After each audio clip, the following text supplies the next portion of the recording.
तो मैं प्रोत्साहन करता हूँ, वंदन करता हूँ। आज के इस कार्यक्रम के मुख्य आयोजक संत स्मृति जी, यहाँ पर उपस्थित समस्त पूज्य भक्तगण और साप्ताहिक छात्र, हम सबके बीच उपस्थित जो कभी बहुत ही वरिष्ठ अधिकारी के पद को सम्मिलित कर चुके हैं और आज राष्ट्रीय अम्बेडकर राष्ट्रीय एकता परिषद के अध्यक्ष हैं भाई राम सिंह जी, हमारे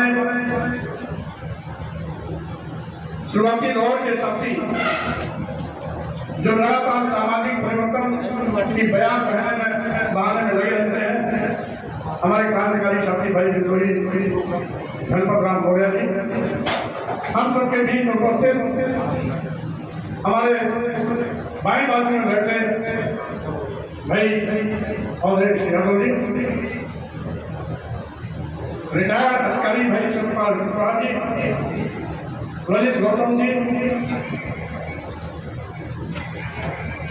साथ ही साथ पूर्व में सभासद रही हमारी बहन मंजू मौर्य जी, इसी के साथ ही साथ भाई ओमकार जी, हमारे जिला अध्यक्ष भाई अलवी पटेल जी, जिला अध्यक्ष नगर प्रयागराज भाई मनोज अम्बेडकर जी, भाई रमेश जी, भाई बनारसी लाल जी, भाई गुलाब चंद मौर्य जी, डॉक्टर सुरेश जी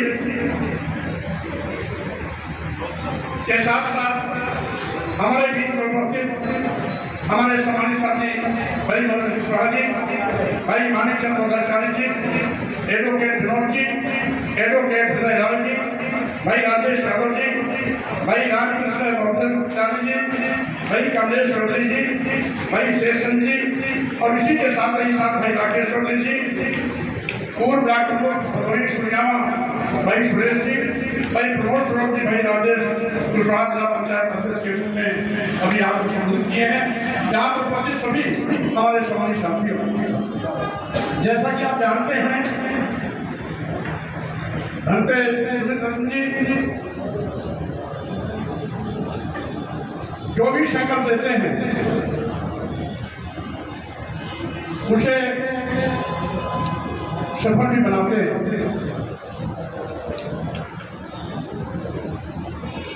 गोरखपुर में इन्होंने एक विशाल बहुत सम्मेलन किया और उस भीड़ का कोई आकलन नहीं कर पाया। किसी ने कहा 50,000 भीड़ थी, किसी ने कहा 40,000 भीड़ थी। आपस में लोग रखते थे, नहीं लोग कहते थे नहीं 50 से भी ज्यादा भीड़ था। उस कार्यक्रम में मुझे जाना था, लेकिन भंते जी को परमिशन इस सबके साथ मिला कि आपको कार्यक्रम का परमिशन तो दिया जाता है, लेकिन इस कार्यक्रम में अगर स्वामी प्रसाद मौर्य आएंगे तो उनके गोरखपुर पहुंचते ही कार्यक्रम रद्द कर दिया जाएगा। उस समय भंते जी आकर के मुझसे बताया कि डीएम ने मुझको इस तरह से कहा है, परमिशन तो दिया है, लेकिन सबके साथ दिया कि अगर स्वामी प्रसाद मौर्य आए तो कार्यक्रम का परमिशन रद्द कर देना चाहिए। लेकिन फिर भी वो कार्यक्रम कम से कम 50,000 से ज्यादा भीड़ का हुआ। गोरखपुर में मुख्यमंत्री के गृह जनपद में उनके नाक के नीचे 50,000 का कार्यक्रम अपने आप में माने रखा।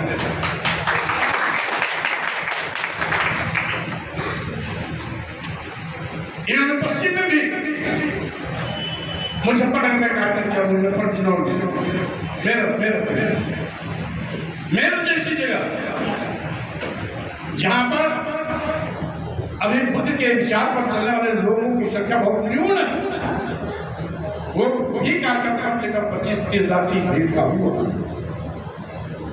लेकिन यह इलाहाबाद ये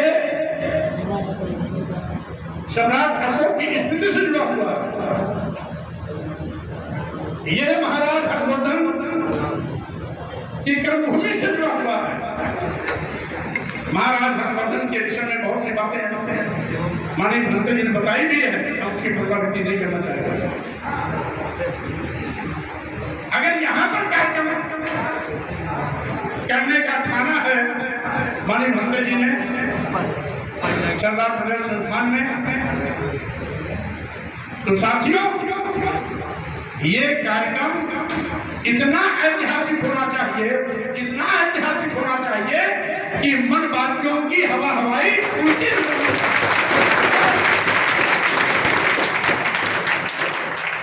जो कि आज आप जानते हैं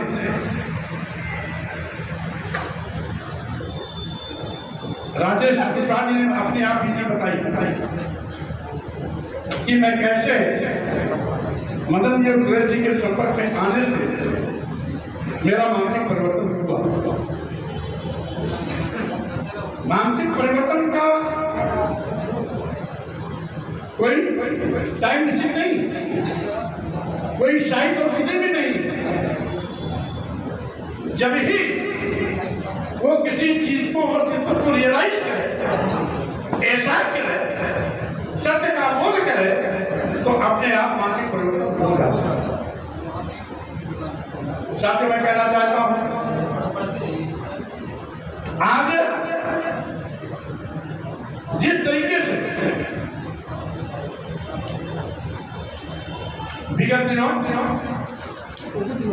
एक लंबी चर्चा हुई धर्म पर, धर्म के नाम पर लूट पर, धर्म के नाम पर शोषण पर, धर्म के नाम धंधे पर, और साथ ही एक वर्ग विशेष के लोगों को किस तरीके से धर्म के बहाने न केवल शोषण का शिकार बनाया, बल्कि उसको अपमानित करने का भी इन्होंने कृत्य किया।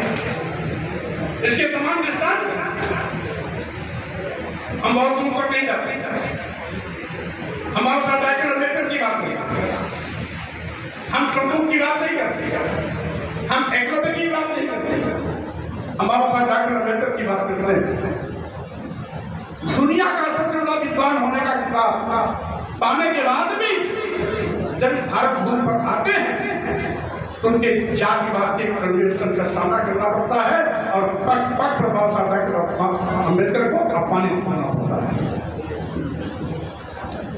क्योंकि यही इनका धर्म है, यही इनका धर्म है।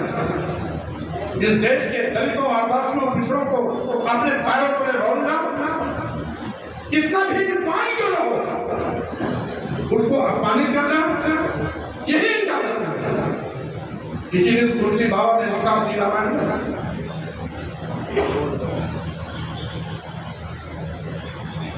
कि पूजन विप्र सकल गुणहीना और पूजन शूद्र गुण ज्ञान न प्रवीण। सकल गुणहीन विप्र की पूजा करिए, हमें कोई आपत्ति नहीं, लेकिन आगे क्या लिखते हैं कि पूजन शूद्र गुण ज्ञान न प्रवीण। गुणी भी है, ज्ञानी भी है, ज्ञान में प्रवीण भी है, फिर भी अगर वो शूद्र है उसका सम्मान न करो। ये क्या है? यही इनका धर्म है ना। मनुस्मृति में लिखा हुआ है कि शूद्रम कार्य दास्यम कृतम अकृतम वा दास्येन तो जन्मना ब्राह्मण स्वयं हुआ।